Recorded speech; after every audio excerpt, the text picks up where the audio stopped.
Kuna muda timu yetu inakuwa kama imejipata. Kuna muda unaona ni ya hovyo. Kuna muda tupo katikati. Tujikumbushe kidogo yaliyojiri kwenye game ya Tanzania dhidi ya Kuwait. Tazama. Masi na kwa pasi ndani huko sasa. Sopo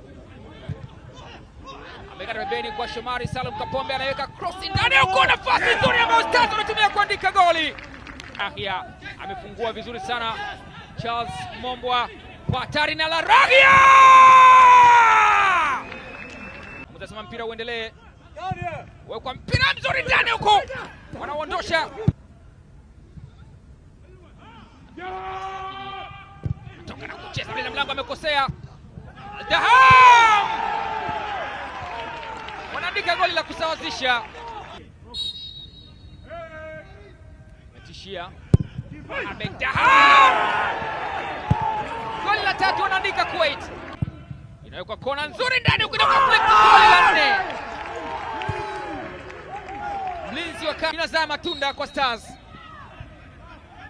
Walianza kujiamini katika eneo lao la ulinzi. Kuwait akafanya pressing Selemani Mwalimu. Na hiyo ndio timu yetu sasa.